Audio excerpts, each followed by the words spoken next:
Светът трябва да бъде по-чист.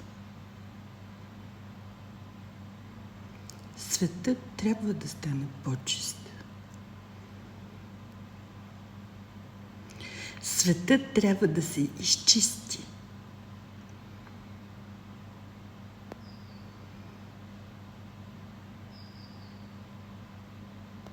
Да го изчистим заедно. Да бъде доброто.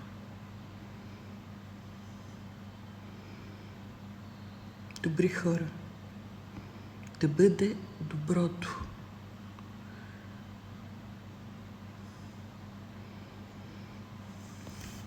Аз съм майка на 2 дъщери. Аз работя. Моите деца работят. Изкарваме хлябът си честно и почтено. След смъртта на невинното украинско момиченце, работило пицария, прибиращо се вкъщи уморено,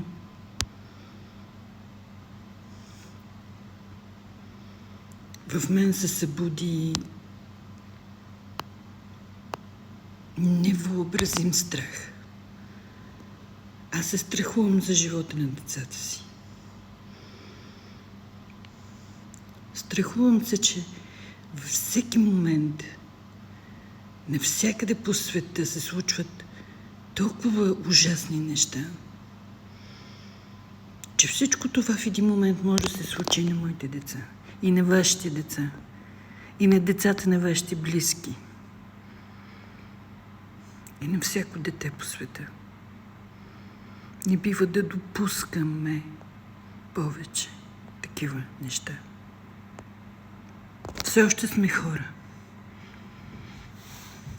Все още сме човеци.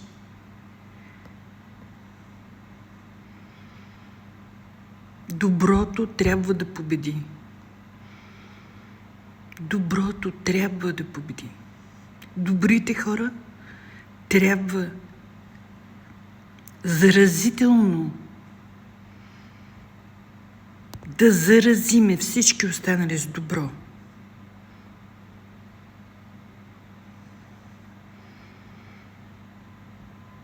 Политиците, хората, които са поели отговорността да организират нашия живот, да създават правилата в нашия живот, трябва да заработят истински, да заработят, да задействат правилата, които защитават обикновените хора. Хората, заради които са на тези отговорни позиции. Трябва. Нямаме време. Все от някъде трябва да се почне. Да, аз живея от 30 години в чужбина. Живея в Белгия. За мен Белгия е моят втори дом. Тук всъщност е моят дом. Тук пораснаха децата ми. Тук съм работила най-трудната физическа работа. Работила съм по 10, по 12 часа, за да оцелеем с децата ми. Успяхме. Купихме си дом. Никому нищо лошо не сме причинили. Плащаме си данъците. Честно, почтенно. Плащаме си сметките. Има месеци, в които като си платиш всички разходи, джоба ти не остава почти нищо. Но това не е важно. Това не е толкова важно. Важно е да има спокойствие и сигурност на улицата. Не може детето ти да отиде да работи днес Просто, разбирате ли, много ми е тежко. Не може детето ти да отиде да работи и да не се прибере в къщи. Защото на улицата има психопати, наркомани, алкохолици, не знам още какви. Затворници, пуснати, излежали. Нали, този убиецът е бивш затворник, излязъл от затвора.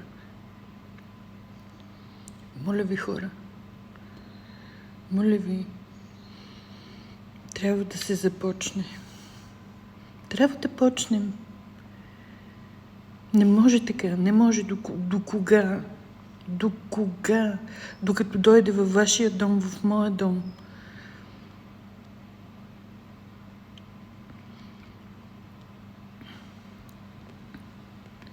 Нека се организираме, нека създадем организация и да започнем. Има много по-умни хора от мен, с по-добър опит, с голям опит в обществения живот. Моля ви, задействайте се. Задействайте се.